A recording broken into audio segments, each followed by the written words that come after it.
সিরিজের দ্বিতীয় ওডিআইয়ে ওয়েস্ট ইন্ডিজের বিপক্ষে মঙ্গলবার মাঠে নামছে Bangladesh. Bangladesh West Indies ODI series নিয়ে কথা বলতে আমার সাথে রয়েছেন মাহবুব রিমন। রিমন, আপনাকে স্বাগত জানাচ্ছি। ধন্যবাদ। বাংলাদেশ ওডিআই সিরিজে 1-0 এগিয়ে আছে এবং আগামীকাল বাংলাদেশ সিরিজ জয় নিশ্চিত করতে চায় এবং সেটা কালো উইকেট হলেও সমস্যা নেই, বাংলাদেশের জন্য এই মুহূর্তে জয় প্রয়োজন।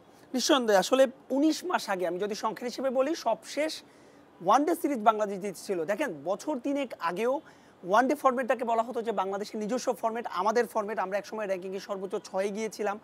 সেখান থেকে আসলে 19 মাস ধরে আপনি কোনো প্রতিপক্ষের বিপক্ষেই ওয়ানডে সিরিজ জেতেননি। সবশেষ যদি ভুল না করে 2024 সালের মার্চে শ্রীলঙ্কার বিপক্ষে 2-1 ব্যবধানে জিতেছিল বাংলাদেশ, দীর্ঘ একটা সময়। এবং সবশেষ যদি 8টা ওয়ানডে সিরিজের কথা বলি, মোটে একটা সিরিজ জিতেছেন, সেটা ওইটা। আমার মনে হয় কালো নাকি সাদা তার চাইতে বড় স্বস্তির বিষয় বোধ হয় আপনি সিরিজ জেতার যে হ্যাবিট, আপনি কয়েকদিন আগে আফগানিস্তানের বিপক্ষে 3-0 ব্যবধানে ধবলদোলাই হয়েছেন। আপনার শঙ্কা আছে 2027 বিশ্বকাপ আপনি সরাসরি খেলতে পারবেন কিনা, সেই ইকুয়েশনের জায়গায় আমার মনে হয় উইকেট নিয়ে তো আলোচনা সমালোচনা হবে। দর্শকরা গাটের টাকা খরচ করে আসেন কিছুটা বিনোদনের জন্য, কারণ আসলে টি-20-র যুগে ক্রিকেটের আবেদনই কিন্তু একেবারে বদলে গেছে। ওয়ানডেও তার ব্যতিক্রম নয়। সেখান থেকে আসলে আপনি যদি সিরিজটা নিশ্চিত করতে পারেন, শেষ ম্যাচে আসলে সব প্রশ্নের বোধহয় উত্তর মেলা যাবে। এবং বাংলাদেশ যদি এই সিরিজে ওয়েস্ট ইন্ডিজকে হোয়াইট ওয়াশ করতে পারে, 10 থেকে র্যাঙ্কিংয়ে 9-এ উঠে আসবে টাইগাররা। এবং আপনার কাছে কি মনে হয় বাংলাদেশ দল এখন যেই ক্রিকেটটা উপহার দিচ্ছে সেখান থেকে দর্শকরা কি মুখ ফিরিয়ে নিচ্ছে? নিঃসন্দেহে না। কারণ জানেন যে যখনই আফগানিস্তানের সঙ্গে 3-0 ব্যবধানে আপনি হোয়াইট ওয়াশ হলেন, তখন সামাজিক যোগাযোগ মাধ্যম থেকে শুরু করে সব জায়গায় কিন্তু একটা জাত গেল রব ছিল। দেখেন, ক্রিকেটটা তো আসলে দিন শেষে আমাদের একটা, ক্রিকেট তো বাংলাদেশের শুধুমাত্র একটা খেলা না, ক্রিকেট আসলে আমাদের আবেগ ভালোবাসার এক চূড়ান্ত বিচ্ছুরণ। আপনি কোনো ম্যাচ হারেন, ক্লোজ ম্যাচ হারেন, খুবই বাজে ক্রিকেট খেলেন, আমরা যারা গণমাধ্যম কর্মী রয়েছে, দিন শেষে তো আসলে আমরা সমর্থকও বাংলাদেশের। সমর্থকরা বলেন যে আর তারা বাংলাদেশের ক্রিকেট খেলা দেখবেন না, এই শেষ, নানা নেতিবাচক মন্তব্য করেন। সেই তারাই, দায়িত্ব নিয়ে বলতে পারি, সে তারাই আবার বাংলাদেশের ম্যাচ হলে টিভি সেটের সামনে, মানে অনেকেই বলতে পারেন নির্লজ্জ। আমি নির্লজ্জ বলবো না, আমি বলবো এটাই আসলে ভালোবাসা। কারণ সত্যিকারের ভালোবাসাটা কি আগের মতো রয়েছে নাকি কমছে? দেখেন, সত্যিকারের ভালোবাসার কোনো সংখ্যা থাকে, কোনো ধরনের সত্যিকারের যে ভালোবাসা কোনো শর্ত থাকে না, কারণ ভালোবাসা সবসময় শর্তহীন না। আপনার কাছে কি মনে হচ্ছে বাংলাদেশ দলের ক্রিকেটাররা যে ক্রিকেটটা উপহার দিচ্ছে সেটা কি তাদের নিজেদের প্রতি সুবিচার করছে কিনা? ভালোবাসার তাদের যে প্রত্যাশা রয়েছে, ধরেন যে দর্শকদের যে প্রত্যাশা থাকে, সেই প্রত্যাশা মেটাতে পারছে কিনা? নিঃসন্দেহে সেটা তারা পারছে না। যেটা থেকে কত দূরে আছে? আপনি যদি সেই হিসেবটা করেন, তাহলে আসলে আফগানিস্তান এবং বাংলাদেশের, এখন বাংলাদেশের যে আফগানিস্তান যত দূরে আছে, দর্শক থেকে বাংলাদেশের ক্রিকেটাররা তত দূর আছে। আপনি বলছিলেন পারছে কিনা, আপনি এশিয়া কাপের মতো জায়গায় আপনার ফাইনালে খেলার হাতছানি, আপনি 136 রানের টার্গেটটা চেস করতে পারছেন না। সেখান থেকে আসলে সামর্থ্যের প্রশ্ন ওঠে। তবে ওই যে বলছিলাম যে ভালোবাসার আসলে কোনো শর্ত হয় না। আগের ম্যাচে বাংলাদেশ দলের ওই যে বলছিলাম যে মাঠে যাবে না, তারপরেও কিন্তু আমরা ফুল প্যাকড গ্যালারি ছিল না, কিন্তু দর্শকরা কিন্তু এসেছিলেন। কিন্তু একসময় বাংলাদেশের খেলা মানেই হচ্ছে মিরপুরে 25 থেকে 30,000 দর্শক ছিল। প্রথম ম্যাচে কত দর্শক ছিল? আমরা কথা বলেছিলাম, তারা বলেছেন যে 8,000 টিকিট সেল হয়েছে। এর বাইরে জানেন যে মিরপুরে কিছু সৌজন্য টিকিট থাকে। আমি এটার আসলে দুটো ব্যাখ্যা পিয়ার ভাই একটু করতে চাই, কেন আসলে মাঠে দর্শক হয় না। শুধুমাত্র যে বাংলাদেশ এমন নয় যে বাংলাদেশ মানে খুব ভালো ক্রিকেট খেলে। হ্যাঁ, আমরা 2015 সালের পরে একটা ধারাবাহিকভাবে অন্তত ওয়ানডে ফরম্যাটে ভালো খেলেছি। বাংলাদেশ দলে এখন কি এই ধরনের প্লেয়ার রয়েছে, ধরেন যে একমাত্র যার খেলা দেখার জন্যই মাঠে যাব? আমি সেটাই বলছিলাম যে আমি আসলে কতগুলো কারণ ব্যাখ্যা করছি কেন আসলে এখন দর্শকরা ক্রিকেট থেকে কিছুটা হলেও মুখ ফিরিয়ে নিচ্ছে। স্টারডমেরও আপনি যদি কথা বলেন, পঞ্চপাণ্ডবের পরবর্তী যুগে আসলে আমাদের তেমন কোনো স্টার আমরা তৈরি করতে পারিনি। আপনি ভারতের দিকে তাকান, বিরাট কোহলি খেলছে না, শুভমান গিল কিন্তু দাঁড়িয়ে গিয়েছে, সূর্য কুমার যাদব দাঁড়িয়ে গিয়েছে। আমরা কিন্তু সাকিব আল হাসানের একজন বিকল্প করতে পারিনি। শুধুমাত্র ফ্যানদের কথাই না, আপনি স্পন্সরদের কথা বলেন, দর্শকরা মুখ ফিরিয়ে নিয়েছে। আমি বলছিলাম যে কয়েকটা কারণে দর্শকরা সেভাবে স্টেডিয়ামমুখী হয় না। তার সবচাইতে বড় কারণ একটা, যেটা আপনি একটু আগে মেনশন করলেন, যে আমরা স্টার তৈরি করতে পারিনি। আর একটা কারণ বোধহয় ফুটবলের স্টার তৈরি করতে পারিনি, নাকি স্টার তৈরি হওয়ার সুযোগ ছিল তার সামনে, সেই সুযোগটা সে মানে যারা রয়েছে তারা সেই সুযোগটা ব্যবহার করতে পারে? দুটো বিষয় আসলে। স্টার যে শুধুমাত্র আসলে স্টার অনেক সময়, আমি সৌম্য সরকারের কথা বলছি, তার বয়স এখন 32 বছর এবং তিনি জাতীয় দলে আসা যাওয়ার মাঝে রয়েছেন, কিন্তু শুরুতে তিনি যেভাবে শুরু করেছিলেন ইন্টারন্যাশনাল ক্রিকেটে, তার কিন্তু সেই সম্ভাবনাটা ছিল যে বাংলাদেশের ক্রিকেটের একজন বড় স্টার হওয়ার ইঙ্গিত তিনি দিয়েছিলেন। এ ধরনের অসংখ্য উদাহরণ রয়েছে।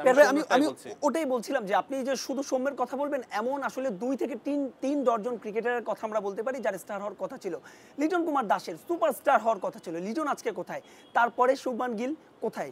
আপনি সূর্য কুমার যাদবের কথা বলতে পারেন, আপনি জয়সওয়ালের কথা বলতে পারেন 2020। আমি অভিষেক শর্মার কথা বলছি, শুধুমাত্র যার খেলা দেখার জন্য আমার বিশ্বাস শুধুমাত্র তার খেলা দেখার জন্য হাজার হাজার দর্শক যাবে। পেয়ার ভাই, আপনি অভিষেকের যেহেতু কথা বলছেন, আমার একটা ব্যক্তিগত অভিজ্ঞতা শেয়ার করি। গেল বছর যখন বাংলাদেশ দল ভারতে গেল সিরিজ খেলতে, অভিষেক শর্মার ব্যাটিং আমি দেখছিলাম নেটে, জাস্ট খুনে, স্রেফ খুনে, মানে আপনি প্র্যাকটিস দেখার জন্য আমার মনে হয় দর্শকরা টিকিট কেটে যাবে।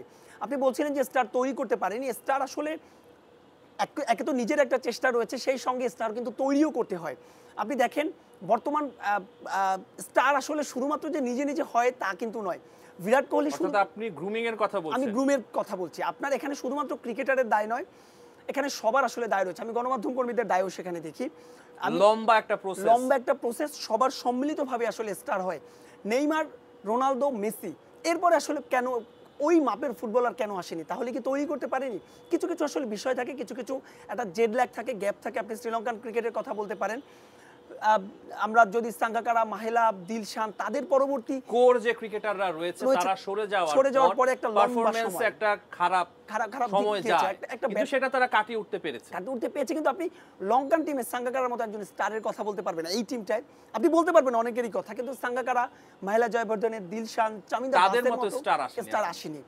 শুধুমাত্র যে বাংলাদেশ দলই নয়, বর্তমান বিশ্ব ক্রিকেটই আমার মনে হয়, নট অনলি বিশ্ব ক্রিকেট, বিশ্ব ক্রীড়াঙ্গনই বোধ হয় এক স্টারের শূন্যতা। আপনি টেনিসের কথা বলেন, রজার ফেদেরার, রাফায়েল নাদাল, তারা চলে যাওয়ার পরে কজনের কথা আসলে বাংলাদেশের মানুষ বিশ্ব টেনিসে আসলে জানে? আমি আসলে বলতে চাচ্ছি, ধরেন যে বাংলাদেশ দল এই মুহূর্তে যে ক্রিকেটটা খেলছে, আর পাশাপাশি র্যাঙ্কিং এর উপরের দিকে যারা রয়েছে তারা যে ক্রিকেটটা উপহার দিচ্ছে, স্টার না থাকুক, আপনাকে তো পারফর্ম করতে, আপনার দলকে তো জিততে হবে, সেটা তো পারছে না। দলকে জিততে পারছে না দেখি আজকে আমরা এই ধরনের আলোচনা সমালোচনা করছি। জিততে পারছে না মানে বাংলাদেশের মতো একটা দল র্যাঙ্কিংয়ের 10 নম্বরে গেল 1.5 দশকের বেশি সময়, যেটা প্রথমবারের মতো। আমরা খুব খারাপ, আপনি সাবেক 2 অধিনায়কের সাথেও কথা বলেছেন এবং খুব খারাপ, আমরা মাঝে খুব খারাপ সময় পার করেছি, কিন্তু কখনো কিন্তু আমরা র্যাঙ্কিংয়ের 10-এ নামিনি। আফগানিস্তান আমাদের ওপরে র্যাঙ্কিংয়ে, যতটা না আক্ষেপ তার চাইতে বোধ হয় বেশি লজ্জা হয় পেয়ার ভাই। মাহবুব রিমন, বাংলাদেশ দল ওয়েস্ট ইন্ডিজের বিপক্ষে সিরিজ জেতার জন্য তাদের হোমে খেলার সুবিধা নিচ্ছে এবং নিবে, কারণ ওডিআই বিশ্বকাপে কোয়ালিফাই করার একটা এখানে বড় ধরনের প্রশ্ন রয়েছে বাংলাদেশের সামনে। যদি হোয়াইট ওয়াশ না করতে পারে তাহলে বাংলাদেশ আর একটু পিছিয়ে যাবে।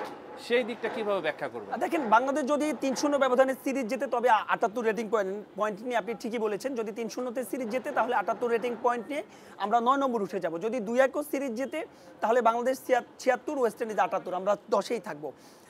আমি একটু ব্যক্তিগতভাবে না, দর্শকরা হয়তো বায়াস বলতে পারেন বাংলাদেশ ক্রিকেট টিমে, তবে আমি একটু ব্যক্তিগতভাবে না অন্য বিষয়ে বিশ্বাসী। দেখেন, এই যে হোম কন্ডিশনের সুবিধা, আমার মনে হয় বাংলাদেশ দল যখনই হোম কন্ডিশনের সুবিধা নেয়, সেটা টেস্ট বলেন, ওয়ানডে বলেন, টি20 বলেন, একটা জাত গেল রব হয়ে যায়। হোম কন্ডিশনের সুবিধা ভাই পৃথিবীর সবাই নেয়, সবাই নেয়, কিন্তু বাংলাদেশের ক্ষেত্রে বিষয়টা এই কারণেই বারবার উঠে আসে, যখন হচ্ছে যে আপনি মিরপুরে খেলে সেই ধারণাটা নিয়েই আবার কিন্তু অন্য মাঠে গিয়ে একই ধরনের শট খেলে আউট হয়ে যায়। এখানে কিন্তু দুটো বিষয় পেয়ার ভাই, আমি 2021-এর সঙ্গে 2025 মেলাবো না। 2021 সালে আমরা দেখেছি যে ঘরের মাঠে অস্ট্রেলিয়া, নিউজিল্যান্ডের মতো দলকে ডেকে এনে তাদের বিপক্ষে সিরিজ জেতে বাংলাদেশ দলের সেই কনফিডেন্সটা ফেক কনফিডেন্স হয়েছে। কিন্তু আপনার এখন লক্ষ্য 2027, আপনি ঘরের মাঠে যে কটা ম্যাচ খেলবেন, আপনাকে যত বেশি আপনি পয়েন্ট নিতে পারেন। আমি ওর যেটা বলছিলাম যে হোম কন্ডিশন ভাই পৃথিবীর সবাই নেয়। আমার এখন আপনি ওয়েস্ট ইন্ডিজের বিপক্ষে আপনি কি চান পেস বোলিং ট্র্যাক হোক? না, সেটা ঠিক আছে, ধরেন যে আপনি হোমে খেলার সুবিধা নিচ্ছেন, কিন্তু আপনি ঘরোয়া ক্রিকেটে তো প্রায় একই ধরনের উইকেট বানাচ্ছেন, তাহলে আপনি ভালো উইকেটে কোথায় খেলবেন? এখন দেখেন, আমাদের এখানে কিছু বিষয় রয়েছে। আমাদের ঘরোয়া ক্রিকেট বলতে আমি জানি না স্পেসিফিকলি, আপনি আমাদের ঘরোয়া ক্রিকেট, ঢাকা প্রিমিয়ার লিগ আমাদের সবচাইতে বড় খেলা আমরা যেটাকে বলি, সেই ম্যাচগুলো কোথায় হয়? বিকেএসপিতে। আমরা জানি যে বিকেএসপিতে সামান্য বৃষ্টি হলেই একেবারে পুরো উইকেট সহ পানি নিচে তলে যায়। আপনি সেখানে চাইলেও তো পারবেন না, এক্সেপশনাল বগুড়া ছাড়া কিংবা সিলেট ছাড়া আপনি কোথাও চাইলে কিন্তু ওই মানের উইকেট বানাতে পারবেন না। খুবই স্বাভাবিক। আমাদের 6 মাস এখানে বৃষ্টি হয়, এখন বোধহয় সেটা আরো বেড়েছে, এবছর তো 8 মাস ধরে বৃষ্টি হচ্ছে। আপনি চাইলেও কিন্তু এখানে চাইলেই সেই বাউন্সিং উইকেট বানাতে পারবেন না। এই কারণেই বলছি যে মুশতাক আহমেদ, তিনি তো আজকে কথা বলেছেন প্রেস ব্রিফিং এ, আপনি মাঠে আমি গিয়েছিলেন, আমি সেখানে ছিলাম। মাসল মেমোরি নিয়ে তিনি কথা কথা বলেছেন। মাঝের ওভারগুলোতে কিভাবে খেলতে হবে সেটা ব্যাটসম্যানদের শেখানো হয়েছে, মাসল মেমোরির কথা বলছেন। তাইলে আমি বলতে চাচ্ছি যে ধরেন যে এই উইকেটে খেলে তারা অভ্যস্ত হয়ে উঠছে, এই উইকেটে খেলছে, সেটা যখন স্পোর্টিং উইকেটে যায় তার প্রভাব কিন্তু বাংলাদেশের খেলোয়াড়দের মাঝে পড়ে থাকে। খুব স্বাভাবিকভাবে আসলেই তো পড়ে, এটা অস্বীকার করার কিছু নেই। যে কারণেই কিন্তু টেস্ট স্ট্যাটাসের 2.5 দশক পার হয়ে গেছে, এখন পর্যন্ত আমরা বলার মতো কোনো সাফল্য আমাদের ওই একটা মাত্র ট্রাই নেশন সিরিজের ট্রফি, তাও আয়ারল্যান্ড, ওয়েস্ট ইন্ডিজ আর বাংলাদেশের একটা ট্রাই নেশন, মানে গেল 2.5 দশক আপনি কোনো ট্রফি জিততে পারেননি। আপনি কোনো আন্তর্জাতিক মঞ্চে, আমরা 2000 চ্যাম্পিয়ন্স ট্রফি যদি বাদ দিই, সেটা সেমিফাইনাল ছাড়া আপনি বড় কোনো মঞ্চে সেমিফাইনালও খেলতে পারেননি, বোঝাই যাচ্ছে। তবে এই মুহূর্তে আমার মনে হয় আরেকটা ম্যাচ, অর্থাৎ আগামীকালকের ম্যাচটা যদি বাংলাদেশ জিততে পারে, সেক্ষেত্রে বোধহয় শেষ ম্যাচটা আমরা স্পোর্টিং উইকেটে দেখতে পারি, সেটাও নিশ্চিত নয়। আমার মনে হয় না সেটাও বাংলাদেশ নিশ্চিত সেই নয়। ঝুঁকি হয়তো নেবে না, কারণ ওয়েস্ট ইন্ডিজকে হোয়াইট ওয়াশ করাটাই এখন বাংলাদেশ দলের মূল লক্ষ্য। যেহেতু তাদেরকে ওডিআই বিশ্বকাপে সরাসরি কোয়ালিফাই করতে হবে, র্যাঙ্কিং এর একটা ভালো অবস্থানে থাকাটা এই বছরই তারা নিশ্চিত করে রাখতে চায়। বিষয়টা এমন নয় যে ওয়েস্ট ইন্ডিজকে আমরা হারালেই আমরা যাবো। জানেন যে আমাদের আগামী 2027-এর না, ঝুঁকিটা রাখতে চায় না। হ্যাঁ, সেটা তো বললাম যে আপনাকে ঘরের মাঠে সর্বোচ্চ পয়েন্টটা বাংলাদেশ নিতে চাইবে, খুবই স্বাভাবিক। আমি দোষের কিছু দেখি না। এটা আসলে লং প্রসেস তো, কিন্তু আপনি যেহেতু আগে খারাপ করে এসেছেন, এখন এই সময়ে এসে আপনাকে ঝুঁকি নেওয়ার কোনো মানে হয়তো আমি নেই। একেবারে আপনার সঙ্গে একমত। টিম ম্যানেজমেন্ট, আপনি বলতেই পারেন, আমাদের সহকর্মী তানজিম ঐশীর একটা রিপোর্ট দেখছিলাম, আমার কাছে ক্যাপশনটা খুব ভালো লেগেছে, যে যেই মিরপুরে আসেন তিনি হয়ে যায় গামিনী। গামিনীকে নিয়ে অনেক কথা আমরা বলেছিলাম, কিন্তু দিন শেষে আসলে উইকেটটা কি, আমি ছোট্ট একটা উদাহরণ দিচ্ছি পেয়ার ভাই। নিউজিল্যান্ড এ দল যখন বাংলাদেশে আসলেন, তখন নুরুল হাসান সোহান ছিলেন বাংলাদেশের 4 ডে ম্যাচের ক্যাপ্টেন।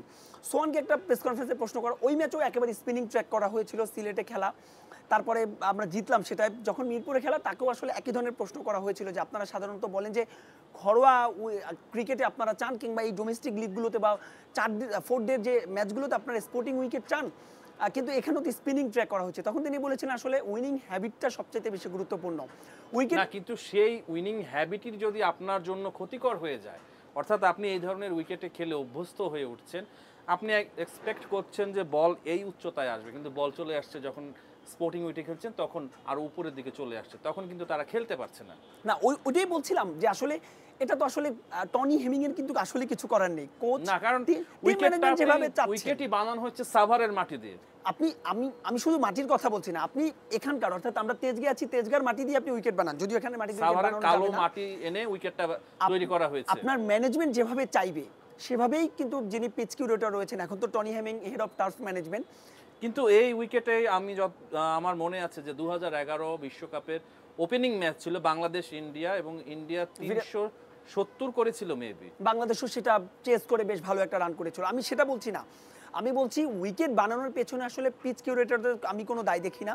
টিম ম্যানেজমেন্ট এখানেই আপনি চান, আপনি বলে দেন টনি হেমিংকে কালকের ম্যাচে 300+ রানের পিচ হবে, আপনি যেভাবে চাইবেন সেভাবেই আসলে পিচ শেষ পর্যন্ত যারা পিচ কিউরেটর আছে তারা করে দিবে। বাংলাদেশের এখন ম্যানেজমেন্টের থিঙ্ক একটাই, জয়টা দরকার এবং উইনিং হ্যাবিট। আপনি যখন টানা আসলে 8টা সিরিজের মধ্যে একটা সিরিজ জিতবেন, আপনি যখন টানা 12টা ওয়ানডের একটা ওয়ানডে জিতবেন, তখন আসলে না ওই বিলাসিতার সুযোগটা নাই পেয়ার ভাই। আপনার তখন আসলে জিততে হবে। জিতলে আপনি বলেন fake confidence, but it's confidence. আপনাকে মূল্যবান কিছু পয়েন্ট এনে দিচ্ছে, যে পয়েন্টে 2027-এর সমীকরণ। আমি বলছি না যে এই উইকেটেই বাংলাদেশের খেলা উচিত, কিন্তু আপনার মাথায় যখন 2027-এর সমীকরণ, তখন আসলে আপনার আসলে মানে বিলাসিতা হওয়ার কোনো সুযোগ আমি দেখছি না, কারণ পিঠ দেয়ালে ঠেকে গেছে। একেবারে এই পিঠ দেয়ালে ঠেকে গেছে। হোম ম্যাচে আপনি যত বেশি পয়েন্ট নিতে পারেন, জানেন যে বাংলাদেশের এরপরে কিন্তু আরো কঠিন কঠিন সব প্রতিপক্ষ রয়েছে। ভারতের সঙ্গে যে সিরিজটা বাংলাদেশের পিছিয়ে গেছে, তাদের সঙ্গে খেলা। সো আপনি, যদিও ভারতের সঙ্গে সবশেষ দুটো সিরিজ কিন্তু আমরা জিতেছিলাম, ওয়ানডের কথা বলছি আমি, কিন্তু সেই প্লেয়ারগুলো তো এখন নেই, আছে অলমোস্ট ভারতের সে দলটাই তো। না, বাংলাদেশে যারা খেলেছিল ওই সময় সে দলটা তো নেই, একদমই নেই। তবে এই দলটাও আমার মনে হয় যে আমাদের মিডল অর্ডারকে যদি আপনি বাদ দেন, লোয়ার মিডল অর্ডার কিংবা টেলেন্ডার এবং ওপেনার, যদিও ওপেনাররা সাম্প্রতিক সময় খুব একটা ম্যাচে ভালো করতে পারছে না, আমার মনে হয় সর্বোচ্চ, যে বলছিলাম বিলাসিত করার সুযোগ নেই, সর্বোচ্চ পয়েন্টটাই আসলে বাংলাদেশ নিতে চায়। আচ্ছা, সৌম্য সরকারের জন্য মঙ্গলবারের ম্যাচটা কি অ্যাসিড টেস্ট কিনা? যেহেতু তিনি এবছর 2টো ম্যাচ খেলেছেন, 4 রান করেছেন, অর্থাৎ আগামীকাল যদি তিনি আবারও খারাপ করেন, তাহলে সেক্ষেত্রে কি সৌম্যকে কি বাদ দেওয়া হবে তৃতীয় ম্যাচ থেকে? আপনি একটু আগে বলছিলেন সৌম্যের কথা, 2015-তে যখন পাকিস্তানের বিপক্ষে সেই সিরিজে আমি সৌম্যকে দেখেছিলাম, তার সেই উপরের আপার কাট শটগুলো, কিংবা ভারতের বিপক্ষে সিরিজে যেই সৌম্যকে দেখেছিলাম, সেই সৌম্য কখনোই, অর্থাৎ একটা প্লেয়ার 1 দশক হলো, 1 দশকের বেশি জাতীয় দলে খেলছে, কখনোই থিতু হতো দূরের কথা, কখনো দলে ধারাবাহিক হতে পারেন। আপনি সৌম্যের কথা বলছেন, অর্থাৎ তার সেই সময়কার পারফরমেন্সটা তিনি আর দেখাতে পারেননি। তিনি আসলে কখনোই দেখাতে পারেননি। শুধু এখন দেখাতে পারেননি তা না, তিনি আসলে কখনোই দেখাতে পারেননি। দেখেন পেয়ার ভাই, সমস্যাটা শুধু সৌম্য সরকারকে আমি দেব না, বাংলাদেশ জাতীয় দলে কারো আসার মানদণ্ড কি? মানদণ্ড হচ্ছে যখন অন্য কেউ খারাপ করছে, আপনি ভালো করছেন তা না, সবশেষ সৌম্যতা আসলে ভালো সৌম্য করেনি। আসলে ভালো করেনি, সবশেষ এনসিএল টি-20 অর্থাৎ ফরম্যাটে আপনার কিন্তু কাছে প্লেয়ার নেই দেখে সৌম্যকে নিয়ে আসছে। আপনার হাতে কোনো অপশন নেই। রিমন, সৌম্য সরকারের বিষয়ে বলতে চাই। সৌম্য সরকার, আপনি বাংলাদেশ আফগানিস্তান টি-20 সিরিজে প্রথমে তিনি দলে ছিলেন না, একজন রিপ্লেসমেন্ট হিসেবে তাকে দলে নেওয়া হয় এবং শেষ পর্যন্ত বিসিবি ভিসা সংক্রান্ত জটিলতার কারণে তাকে সেখানে পাঠাতে পারেনি। সেই কারণেই কি এমন কিছু হয়েছে কিনা যে তুমি যেহেতু ওখানে আমরা তোমাকে পাঠাতে পারিনি, প্রথম ওডিআই তোমাকে সুযোগ করে দিলাম ওয়েস্ট ইন্ডিজের বিপক্ষে? আপনি প্লেজারের কথা বলছেন না, আমার তেমনটা মনে হয় না। পারভেজ হোসেন না, ইমন, আমি এ কারণে বলছি কারণ তানজিদ তামিম এবং সাইফ হাসান এই দুজনকে মাথায় রেখে তো বাংলাদেশ দলের আসলে 2027 ওডিআই বিশ্বকাপের প্ল্যানটা করা উচিত নাকি? দেখেন আসলে যত বেশি অপশন নেওয়া যায়, পারভেজ হোসেন ইমন যিনি আগে ওপেনিং প্লেয়ার ছিলেন, তিনি ভালো করতে পারছিলেন এবং না। আমি একজনকেও দেখিনি যে বাংলাদেশ এই বছর 9টা ওডিআই খেলেছে এবং 9টা ওডিআই প্রত্যেকটা ওডিআই খেলেছে এমন একজন ওপেনারও নেই। না, সেটাই বলছিলাম আসলে, যেহেতু আপনার লক্ষ্যটা 2027, আপনার ওপেনাররা ভালো করছে না, যত বেশি অপশন সৌম্য সরকারকে দিয়ে ট্রাই করছে পারভেজ হোসেন ইমন। এমন তো না যে সৌম্য পারফর্ম করে জাতীয় দলে এসেছে। আমি সেটাই বলছিলাম যে বাংলাদেশ দলে আসলে আসার মানদণ্ড হচ্ছে আপনি খারাপ খেলবেন, আপনার জায়গায় আমি আসবো, এমন না যে পারফর্ম। সবশেষ এনসিএল এর কথা আমরা বলতে পারি, সৌম্য কিন্তু কিছুই করতে পারেননি, বলার মতো কিছুই করতে পারেননি। যেহেতু অন্যরা ভালো খেলছে না, সৌম্যকে একটা, আপনার হাতে কোনো অপশন নেই। আপনি সৌম্য, পারভেজ হোসেন ইমন, তানজিদ তামিম ছাড়া আরেকজন ওপেনারের কথা বলতে পারবেন? সাইফ হাসান না, তার তো মাত্র ডেবু হলো আফগানিস্তানের বিপক্ষে সিরিজে, আপনি আরেকজন ওপেনারের কথা বলেন, আপনার হাতে তো রসদ নেই। সিস্টেমটা পুরোপুরি ঠিক এখনো হয়নি বা ঠিক কখনো ছিল না, এমন বলতে যাচ্ছে? সিস্টেম আসলে বাংলাদেশের গেল আড়াই দশকে আমরা ক্রিকেট কালচারের কথা শুধু মুখেই বলি। আমাদের যারা বোর্ড প্রেসিডেন্ট এর আগে ছিলেন, কামাল ভাই ছিলেন, পাপন ভাই ছিলেন, কিংবা ফারুক ভাই ছিলেন, সবাই আসলে আমরা মুখেই আমাদের কথার তবরি ফোটে। শেষ পর্যন্ত আসলে কেউ ক্রিকেট কালচার নিয়ে গেল আড়াই দশকে কিন্তু কথা বলেনি। আপনি যেহেতু প্রসঙ্গটা আসলে, আমরা সবসময় রিজনাল ক্রিকেটের কথা বলি, ক্রিকেটকে বিকেন্দ্রীকরণ। সবাই এসেছে, যখনই যারা এসেছে সবাই বলেছে হ্যাঁ আমরা রিজনাল ক্রিকেট। আপনি যতদিন পর্যন্ত না রিজনাল ক্রিকেট বাস্তবায়ন না করবেন, বরিশালের যেই ছেলেটা, মুলাদির যেই ছেলেটা, রংপুরের যেই ছেলেটা রংপুরে বসে অনুশীলন না করতে পারবে, মুলাদিতে বসে অনুশীলন না করতে পারবে, আপনি ততদিন আসলে আপনার পাইপলাইন কোনোভাবেই ঠিক হবে না। আপনি যতই লিগ করেন, যাই কিছু করেন না, কোনো সম্ভব না পেয়ার ভাই। রিমন, চলতি বছর ওডিআইয়ে বাংলাদেশ অসংখ্য ডট বল খেলেছে এবং আমি সেই তালিকাটা প্রস্তুত করেছি যে বাংলাদেশ দলের প্রত্যেক ব্যাটসম্যান আসলে কে কয়টা ম্যাচ খেলেছে, কয়টা বল ফেস করেছে এবং কয়টা ডট বল খেলেছে। তাওহিদ হৃদয়, তিনি 9 ইনিংসে বল ফেস করেছেন 514টা এবং ডট বল খেলেছেন 280টা। এরপরে রয়েছেন জাকের আলী অনেক, 7 ইনিংসে খেলেছেন 367টি বল তিনি ফেস করেছেন এবং ডট বল খেলেছেন 217টি। এরপরই আছে নাজমুল হোসেন শান্ত, তিনি 9 ইনিংসে ব্যাট করেছেন, 253টা বল ফেস করেছেন এবং এই 253 বলের মাঝে তিনি ডট খেলেছেন 153টি। এরপরে রয়েছেন ক্যাপ্টেন মেহেদী হাসান মিরাজ, 9 ইনিংস তিনি খেলেছেন, বল ফেস করেছেন 191টি এবং এই 191 বলের মাঝে 109টি ডট দিয়েছেন। তারপরে রয়েছেন তানজিদ তামিম, 7 ইনিংসে ব্যাট করার সুযোগ পেয়েছেন, 149টা বল ফেস করেছেন এবং এই 149টা বলের মাঝে তিনি ডট দিয়েছেন 94টি। এরপরে রয়েছেন সাইফ হাসান, 4 ইনিংসে খেলেছেন, 120টা বল তিনি ফেস করেছেন, যার মাঝে ডট হচ্ছে আপনার 80টি। এই ডেটা অনুযায়ী যেটা আমি দেখতে পাচ্ছি যে বাংলাদেশ দলের ব্যাটসম্যানদের প্রায় সবাই তারা যে কয়টা বল ফেস করেছেন তার অর্ধেকের বেশি বল ডট দিয়েছেন। আপনি যাদের কথা বললেন এরা সবাই ওপেনার অথবা টপ অর্ডার, অর্থাৎ 2, 3, 1, মানে ওপেনার এবং 3 এবং 4।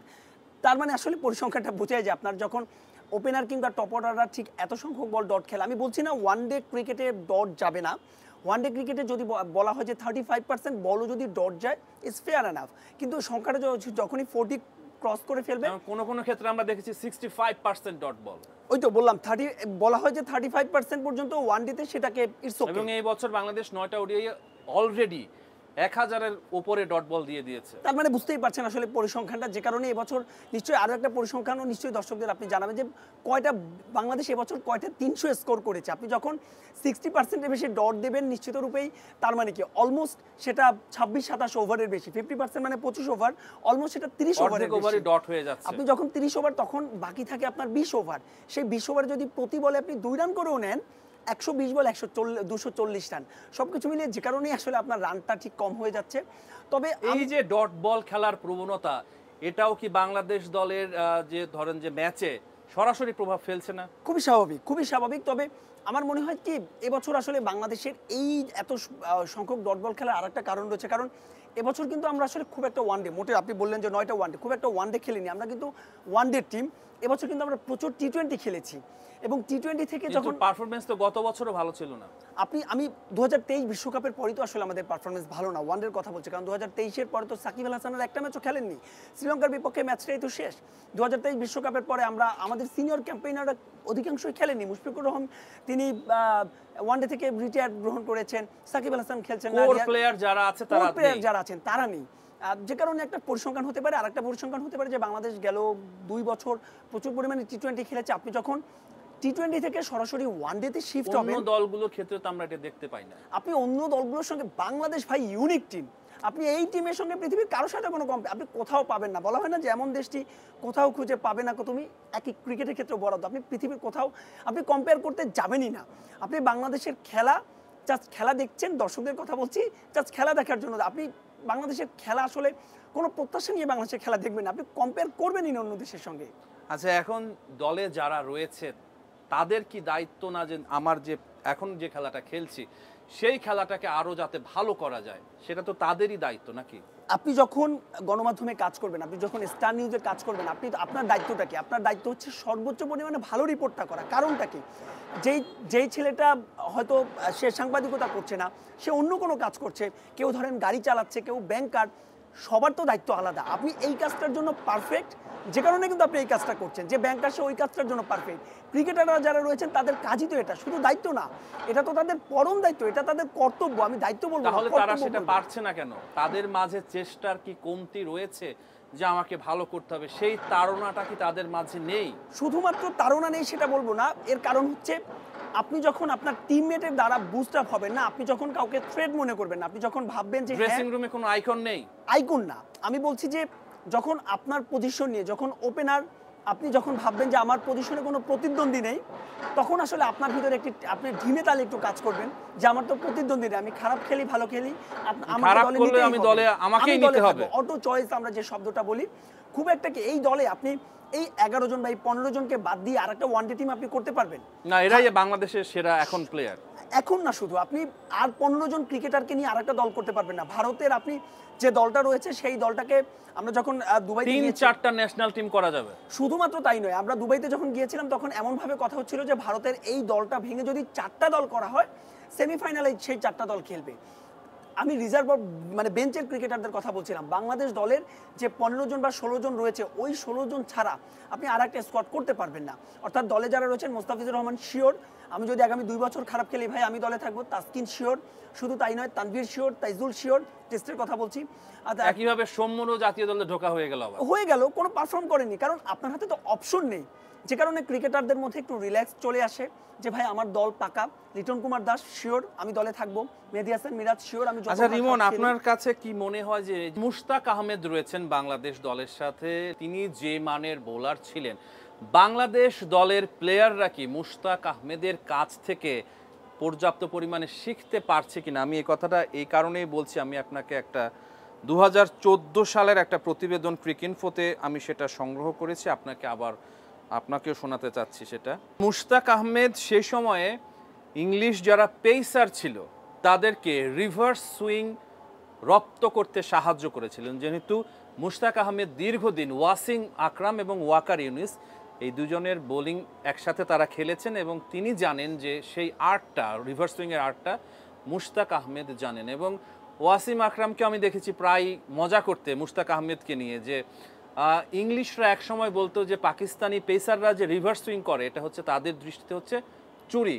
যেই ইংলিশ বোলাররা সেটা শিখে গেল, এখন সেটা হয়ে গেছে আর্ট। এবং ওয়াসিম আকরাম মজা করে বলেছেন যে মুশতাকের কাছ থেকে তারা আমাদের এইটা রপ্ত করতে পেরেছে। তো আসলে বাংলাদেশের যারা রয়েছেন বোলার বা পেসার যারা রয়েছেন, স্পিনার রয়েছেন, তারা কি মুশতাক আহমেদের কাছ থেকে শিখতে পারছে সেই মতো সেই পর্যায়ে? ভাই আপনি আপনার এই কথা ধরে একটু বলছি, আপনি ব্যাটসম্যানদের যেমন আমরা নেতিবাচক অনেক বিষয় দেখি, কিন্তু গেল 3 থেকে 4 বছর বা তারও আগে গেল অর্ধযুগে আমাদের সবচাইতে বড় প্রাপ্তি বোধ হয় আমাদের বোলাররা। নিঃসন্দেহে আপনি আমাদের সঙ্গে একমত হবেন। ওইভাবে শিখতে পারিনি, তবে কিছু উন্নতিরও কিন্তু একেবারে আমরা দেখি। রিশাদের কথা বলতে পারি। রিশাদ যেভাবে আসলে সাম্প্রতিক সময় কিছুটা খরুচের অন্তত টি-20 ফরম্যাটে রিশাদ আসলে যেভাবে আগের ম্যাচটা আপনি নিশ্চয়ই দেখবেন 6 উইকেট দিয়েছে, তিনি যেভাবে আসলে গুগলি দিচ্ছিলেন লেগ স্পিনার হয়েও, মানে আনবিলিভেবল, চোখের শান্তি। আপনি বলতে পারেন উইকেটের সামর্থ্য তো আসলে মানে উইকেটে কিছুটা সাহায্য পেতেই পারেন, কিন্তু শুধুমাত্র রিশাদ একাই তো নয়, সেই দলে আসলে তানভীরও ছিলেন, মিরাজও ছিলেন, তারা কিন্তু পারেননি। নিঃসন্দেহে আসলে আজকে যে প্রেস কনফারেন্স হয়েছে সেখানেও কিন্তু মুশতাক দীর্ঘ একটা সময় এটা নিয়ে কথা বলেছেন। আপনি যে প্রশ্নটা করেছেন, বাংলাদেশের পেসারদের তিনি তো সবসময় পেসারদের নিয়ে কথা বলেন। আমরা দেখেছি যে তিনি লেগ স্পিনার হলেও তিনি কিন্তু আমরা দেখেছি যে ব্যাটসম্যানদের সঙ্গেও তিনি আলাদাভাবে কাজ করেছেন, আজকেও করেছেন, এবং শুধু আজকে নয়, তিনি সবসময় সেটা করেন। স্পিনার না, আমি আসলে আপনার কাছে জানতে চাচ্ছি যে ধরেন যে মুশতাক আহমেদের কাছে যে জিনিসগুলো রয়েছে তিনি যেটা জানেন, যেমন রিভার্স সুইং এর কথা আমি জানছি, ধরেন যে বাংলাদেশের কোনো পেসারের এই ওয়েপনটা তার সাথে যুক্ত হলো, তাহলে বাংলাদেশের ক্রিকেটকে তো তিনি আরো অন্যরকম উচ্চতা নিতে পারেন। দেখেন এখানে আসলে আরেকটা বিষয়, আপনার আসলে গ্রহণ করার সক্ষমতা কতখানি, আপনি কতখানি নিতে পারেন, সেটাও একটা বিষয়। আর ছাত্রর কি ইচ্ছা রয়েছে শেখার মতো? আমি আসলে এখন সেখানে দুটো বিষয়, আপনি ক্লাস এখন আপনার স্ট্যান্ডার্ডটা তো আসলে দেখতে হবে। আমি এটা এই কারণেই বলছি, ধরুন যে সাকলাইন মুশতাককে দেখেই কিন্তু মুতিয়া মুরালীধরন তিনি দুসরা শিখেছেন। মুরালীধরনের 2 বছর আগে তিনি দেখেছেন, তার 2 বছর আগে সাকলাইন দুসরা করছে এবং তিনি সেই 2 বছর সেটা প্র্যাকটিস করে তারপর এটা রপ্ত করেছেন এবং এই দুসরাটাই মুরালীধরনের ক্যারিয়ারকে বর্ণাঢ্য করেছে। না, ওটাই বলছিলাম, আসলে আপনার গ্রহণ করার সক্ষমতা আপনি কতখানি নিতে পারবেন, সেটাও আসলে একটা বিষয়। আমাদের যারা ক্রিকেটাররা রয়েছেন তারা বাই বর্নই বোধহয় একটু বেশি বা ন্যাচারালি বোধহয় একটু বেশি রিল্যাক্স, কতখানি নিতে পেরেছে। এটা কি আমাদের শিক্ষা ব্যবস্থার কারণে এমন হয়েছে? আমাদের শুধুমাত্র শিক্ষা ব্যবস্থা না পিয়ার ভাই, আমাদের সমাজ ব্যবস্থা, আমাদের জাতীয় ব্যবস্থা। আমি যেহেতু ক্রিকেটাররা তো আর সমাজের বাইরের কেউ না, সবকিছু মিলিয়ে আসলে এমনটা হয়েছে। আমি আসলে না খুব একটা ক্রিকেটারদের দোষ দেই না, কারণ আপনি জাতিগতভাবেই বোধহয় আমরা একটু বেশি রিল্যাক্স খুঁজি সব কিছুতেই। আপনি আপনি আপনি আমি যেহেতু আসলে বিষয়টা, আপনি পৃথিবীর যেই জায়গায় যাবেন এমন আসলে মিক্স আপনি কোথাও পাবেন না। আপনি আমেরিকা যাবেন দেখবেন সব ফর্সা, আপনি আপনি আফ্রিকা যাবেন দেখবেন সব তাদের গায়ের রং কালো। আমি কালো বলে রেসিজম করছি না, আমি ফ্যাক্টটা বলছি। আপনি যখন দূর প্রাচ্যে যাবেন, চীন, মিয়ানমার, আপনি দেখবেন যে তারা তুলনামূলক কিছুটা খর্বাকৃতি, তাদের চোখ কিছুটা ছোট, তাদের নাক কিছুটা বোচা। আমরা আসলে জাতিগতভাবে এমন একটা জাতি, আমরা না লম্বা না খাটো, আমরা না ফর্সা না আমরা কালো, না আমাদের নাক লম্বা। এর সবচেয়ে বড় কারণ কি দেখেন, আমাদের এখানে যখন যুগ যুগ ধরে বিভিন্ন গোত্র এসেছে, বিভিন্ন টার্ম এখানে এসেছে, বিভিন্ন ঔপনিবেশিক এসেছেন, তারা এখানে এসে আমাদের শাসন করেছেন, আমাদের যারা আমাদের পূর্ববর্তী আমাদের যারা রয়েছেন তাদেরকে বিয়ে করেছেন, যে কারণে আসলে আমরা এমন একটা মিক্স আপ জাতি হয়েছি। আপনি দেখেন জাতিগত কথা যেহেতু আসলোই, আপনার মোবাইলে আপনার পকেটে যে ফোনটা, সেই ফোনটা এসেছে কোথা থেকে? চীন থেকে। আপনি আপনি ফলো করেন ওয়েস্টার্ন কালচার, আপনার আসলে ব্যক্তিগত সত্তা আসলে কতখানি আমাদের এখন পর্যন্ত আমরা ধরে রাখতে পারছি, সেটাও একটা বিষয়। যে কারণে আমরা বলছিলাম যে জাতিগতভাবে আমরা আসলে একটু রিল্যাক্স, আমরা কতখানি নিতে পারি সেটাও একটা বিষয়। আমার কতখানি আগ্রহ আছে না, আপনাকে কিভাবে গড়ে তোলা হয়েছে সেটাও তো একটা বড় ভূমিকা রাখে। ওই যে আমরা আসলে প্রথাগতভাবে ফাউন্ডেশনটা তো ঠিক না, আমাদের প্রথাগতভাবেই তো আসলে ফাউন্ডেশন ঠিক না। আপনি বলছিলেন দুসরা শেখার কথা, আপনি বলছিলেন ক্লাস শেখার কথা। আমরা জাতীয় দলে এসে আপনি কাকে কি শেখাবেন? জাতীয় দল কি শেখার জায়গা পিয়ার ভাই? না, জাতীয় দলে এসে শেখার জায়গা না, কিন্তু আপনি তো আপনার খেলাটাকে আরো ভালো করা, সেটা তো আপনার দায়িত্ব। কিন্তু আমরা তো আমি যেটা বলছি যে মুরালীধরন যখন তাদের ন্যাশনাল টিমে ছিল তখন তো তিনি দুসরা পারতেন না, তার আগে সাকলাইন দুসরাটা করেছে, তারপর তিনি তাকে দেখে তিনি সেটা শিখেছেন এবং সেটা অ্যাপ্লাই করে তিনি সফল হয়েছেন। আমাদের ক্রিকেটার অনেক বেশি রিল্যাক্স। আগেও বলছিলাম যে তারা আসলে তাদের যে গন্ডি রয়েছে সে গন্ডির বাইরে যেতে চায় না। দেখেন সবাই মুস্তাফিজুর রহমান কিংবা হাসান মাহমুদ না। হাসান মাহমুদকে নিয়ে আমাদের রাসেল ডমিঙ্গো সাবেক কোচ, তার সঙ্গে একবার আমি তার একটা ইন্টারভিউ করছিলাম, তিনি তখন তার সে ডেলিভারিটা হাতের কথা বলছিলেন যেটা আসলে গড গিফটেড। তখন বলছিল যে হাসান যদি সেটা ধরে না রাখে হয়তো 2 বছর বা 3 বছর, আমি 3 বছর আগের সেই ইন্টারভিউটার কথা বলছি, সেটা সে বেশি দিন কন্টিনিউ করতে পারবে না। যখন তার বয়স বাড়বে সেটা অটোমেটিক ভ্যানিশ হয়ে যাবে। হাসান কত দূর ধরে রাখতে পেরেছে সেটা তো আসলে হাসানের 3 বছর আচ্ছা, আগের এই ব্যাপারটা পারফরম্যান্স। কি এমন কিনা, ধরেন যে একজন ক্রিকেটার তিনি ন্যাশনাল টিমে খেলছেন, 2 বছর খেলার পরে আপনি জানেন যে অনেক টাকা পয়সার ব্যাপার, সেখানে অনেক টাকা পয়সার মালিক তিনি হয়ে গেলেন, তার মাঝে কি এরকম একটা আত্মতৃপ্তি চলে আসে নাকি যে আমি এখন অনেক টাকার মালিক হয়ে গেছি, আমাকে আর ধরেন যে আর কষ্ট না করলেও চলে, এমন কিছু? এমন কিছু আসলে হওয়া উচিত না। আপনি টাকা পয়সার যদি কথা বলেন তাহলে ভারতীয় ক্রিকেটারদের তো সেটা না, আমি সবচাইতে ভারতীয় ক্রিকেটার আমি আমি আমাদেরটা আমি বলছি। বলছি পেয়ার ভাই, এমন কিছু যদি হয় আশা না, আসলে এগুলো তো আসলে পারফরম্যান্সের সাথে রিলেটেড, আপনি পারফরম্যান্সের সাথে এগুলোকে আপনি রিলেট করা ছাড়া এগোতে পারবেন না। আমার মনে হয় অনেকেই হয়তো দর্শকরা, আমি নিশ্চয়ই আবারও বলছি, আমি কাউকে মিন করছি না, বাংলাদেশে সেটা হয়। এর সবচাইতে বড় কারণ আমাদের জাতীয় দলে যে ক্রিকেটাররা খেলেন, আমি আবারও বলছি, আমি কাউকে কোনো কিছু মিন করে বলছি না, তারা খুবই খুবই দরিদ্র ব্যাকগ্রাউন্ড থেকে আসেন, খুবই অধিকাংশ, আমি সবাই না, আবারও বলছি সবাই না, আপনি যদি সংখ্যা হিসেবে করেন, রেশিও হিসেবে বোধ হয় সেটা 70%-এরও বেশি হবে। রাইট। খুবই দরিদ্র ব্যাকগ্রাউন্ড থেকে আপনি আসবেন। এখন বাংলাদেশের সবচাইতে বড় সেলিব্রিটি কারা? নিঃসন্দেহে ক্রিকেটাররা, তর্কাতীতভাবে পেয়ার ভাই। আপনি বাংলাদেশের সবচাইতে বড় রাজনীতি ব্যক্তিত্বকে এখানে দাঁড় করিয়ে দেন, আপনি সাকিব আল হাসান, তামিম ইকবাল, মুশফিক মাহমুদুল্লাহকে দাঁড় করিয়ে দেন, মানুষজন কিন্তু তার সঙ্গে যে ছবি তুলবে, তার পেছনেই যাবে।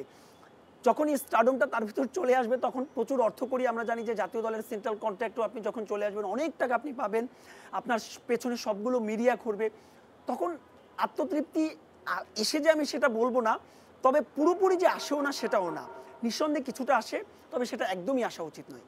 আর রিমন, এশিয়া কাপের সময় আকাশ চোপড়া তার একটা কমেন্টের কথা আমার আবারও মনে পড়ছে, আমি সেই সময় আলোচনা করেছিলাম। তিনি বলেছেন বাংলাদেশ 20-25 বছরে এশিয়াতে বড় কিছু জিততে পারেনি, তার মানে হচ্ছে বাংলাদেশের ক্রিকেটে একটা বড় ধরনের সমস্যা রয়েছে। সেই সমস্যাটা আসলে আপনাকে যদি আমি বলতে বলি, সমস্যাটা আসলে কি হতে পারে? What is the problem? শুধু একটা সমস্যা নয়, বাংলাদেশের ক্রিকেটে না, আসলে বলছে যে একটা বড় সমস্যা অবশ্যই সেখানে রয়েছে। দেখেন, আসলে সবচাইতে বড় সমস্যা বোধহয় আমাদের ক্রিকেটের রাজনৈতিক হস্তক্ষেপ। যখন যারাই ক্ষমতায় এসেছে ক্রিকেটটাকে ব্যক্তিগতভাবে ব্যবহার করেছে, নিজেদের ক্লাবগুলোকে নিয়ে সিন্ডিকেট করেছে, বিসিবিতে কাউন্সিলর বানিয়েছে, নিজেদের ভোট বাড়িয়েছে। এখন না ঢাকা প্রিমিয়ার লিগের যারা সুপার 6-এ খেলে, অর্থাৎ সুপার লিগে খেলে, তাদের একটা করে ভোট, কিন্তু কদিন আগেও অর্থাৎ এই নির্বাচনেও 2টো করে ভোট ছিল। এবং নিজের দলকে সুপার লিগে খেলানোর জন্য আমরা দেখেছি যাচ্ছেতাই আম্পায়ারিং ছিল। একটা সময় নাদির শাহ মারা গেছেন, নাদির শাহ মারা গেছেন, আল্লাহ বিস্তর নসিব করুক। নাদির শাহকে আমরা দেখেছি আবাহনীর ম্যাচ মানে নাদির শাহ, আমরা একদম নাম ধরেই বলি।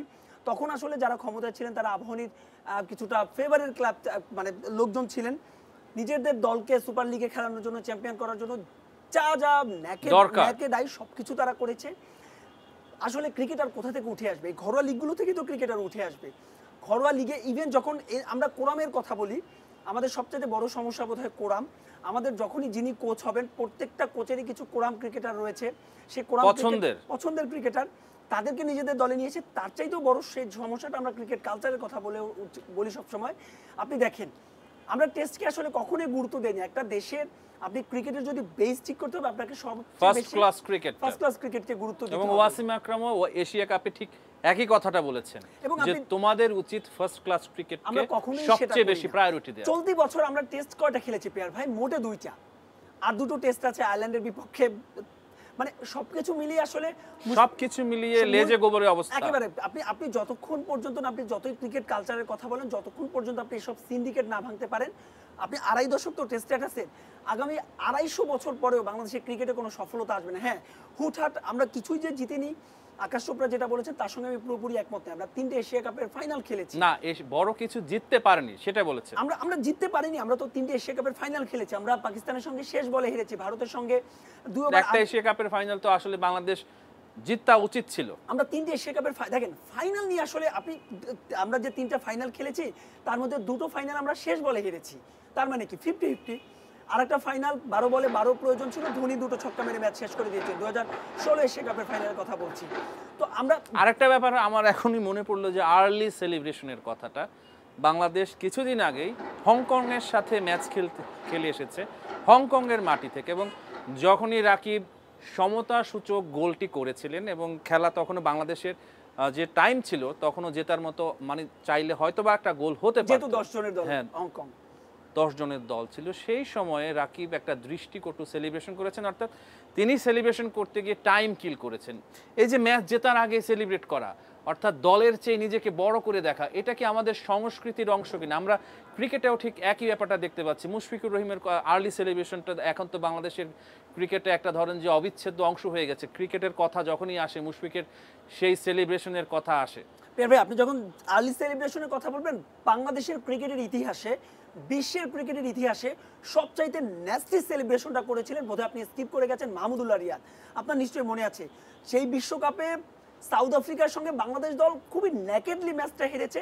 সেই ম্যাচে তিনি সেঞ্চুরি করার পরে যেভাবে আসলে ন্যাস্টি সেলিব্রেশন করেছেন, পৃথিবীর সবচাইতে ন্যাস্টি সেলিব্রেশন। আপনি জাতিগতর কথা বলছেন, ডোন্ট সেলিব্রেট টু আর্লি বলে একটা কথা আছে, আমরা বোধহয় কখনোই সেটা মেনে নেই না। আমাদের পাশেও আমরা সেলিব্রেশন দেখছি, যদিও এটার সঙ্গে এটার আমি কোনোভাবেই মিলাচ্ছি না।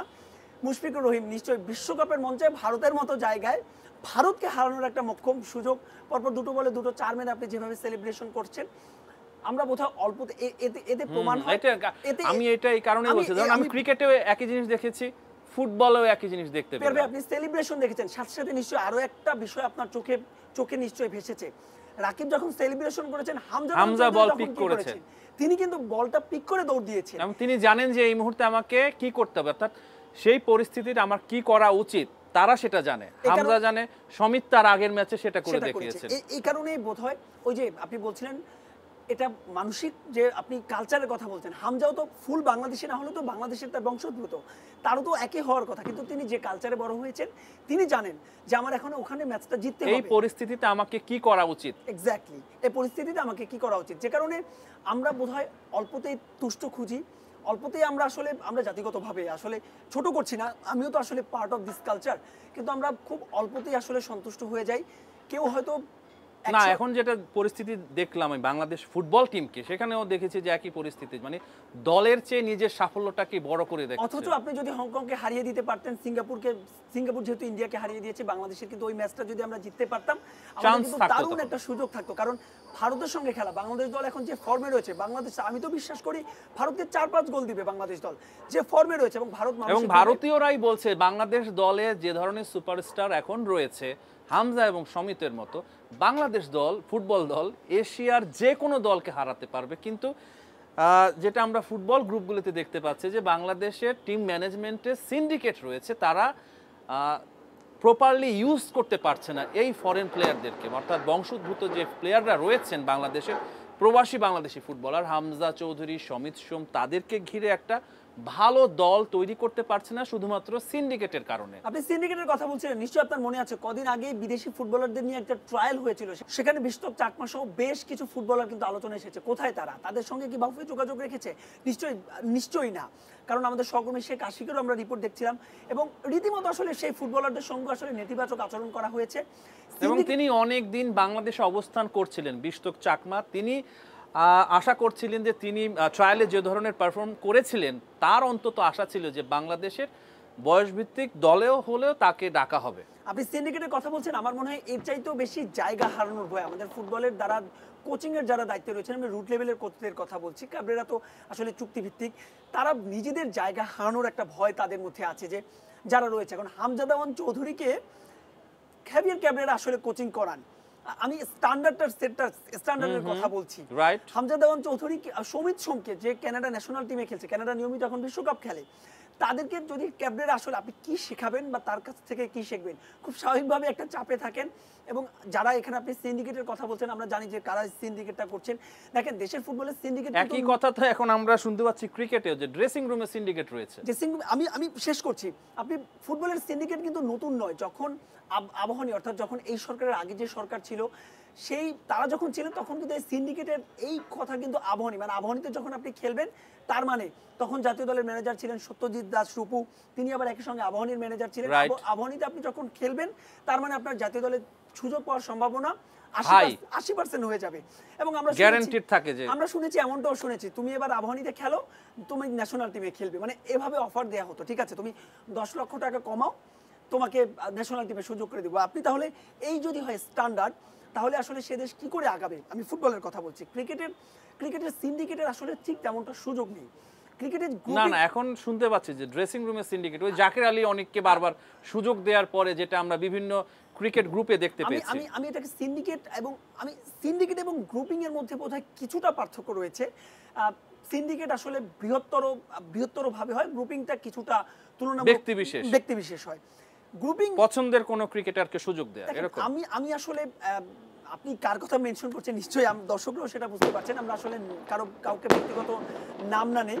তবে আমি আপনাকে একটু আগে কিন্তু বলেছিলাম পেয়ার ভাই যে আমাদের সব সমস্যাগুলোর যখন কথা বলছিলাম তখন কিন্তু আমি এই কথাটাই মেনশন করছিলাম যে আমাদের যারা কোচ রয়েছেন তাদের পছন্দের কিছু ক্রিকেটার রয়েছেন, এবং আমরা ফ্র্যাঞ্চাইজি ক্রিকেটে দেখব, আমি যখন কোনো একটা দল নেব আমার পছন্দের ক্রিকেটারকে, আমাদের কোরামের ক্রিকেটারকে আমি আমার দলে নিয়ে আসব। ক্যাপ্টেন্সি দেয়া, ইভেন নট অনলি ক্যাপ্টেন্সি, আমার ক্রমের যে 5 থেকে 6 জন ক্রিকেটার রয়েছে আমি যখন ফ্র্যাঞ্চাইজিতে কোনো দল নেব তাকে আমি আমার ফ্র্যাঞ্চাইজিতে নিয়ে নেব।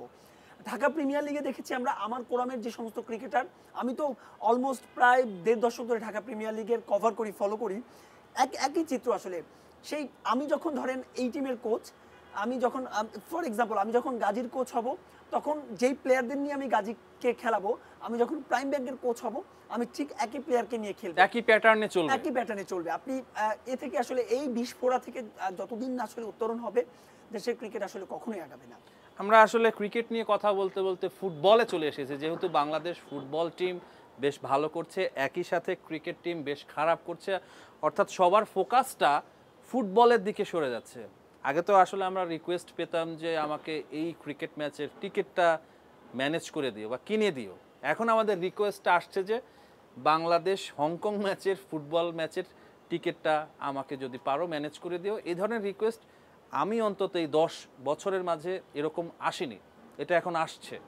খুব স্বাভাবিকভাবে দেখেন আসলে ফুটবলটা তো আমাদের খেলা, মানে আমাদের একেবারে আমরা শৈশব থেকে যখন আপনি ক্রিকেট খেলা শিখবেন, ক্রিকেট তো কিছুটা আসলে বনেদীয় খেলা, যখন আসলে আমরা তো ফুটবল খেলেই বড় হয়েছি, ফুটবল দেখেই বড় হয়েছি।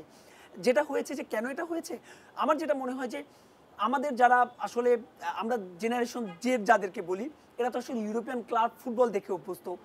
বাংলাদেশের যে ফুটবলের মান, তারা তো আসলে আমরা ফুটবলের রূপকথার গল্প শুনি, কিন্তু আসলে সে সময় ইউরোপিয়ান ফুটবল কিন্তু কেউ দেখতো না, যে কারণে হয়তো গ্যালারি ভর্তি হয়ে যেত। কিন্তু এখন আপনি যখন ইউরোপের স্ট্যান্ডার্ডের খেলা আপনি দেখতে পাচ্ছেন, আপনি চোখের সামনে আইকন আপনার সামনে রয়েছে, চোখের সামনে আইকন রয়েছে, আইকন খুবই গুরুত্বপূর্ণ পেয়ার ভাই।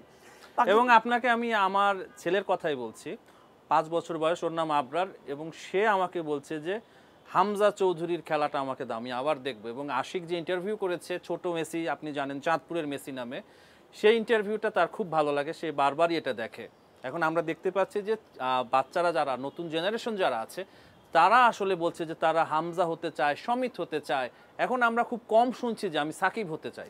আইকনটা খুবই গুরুত্বপূর্ণ। আপনি দেখেন পাকিস্তানে সবাই অনেক বেশি পেসার আসে, কেন আসে? ভারতে অনেক বেশি ব্যাটসম্যান আসে, কারণ জন্ম থেকে পাকিস্তানে যারা রয়েছেন তারা শোয়েব আক্তারকে দেখেছেন, তারা ওয়াসিম আকরামকে দেখেছেন, ওয়াকার ইউনুসকে দেখেছেন।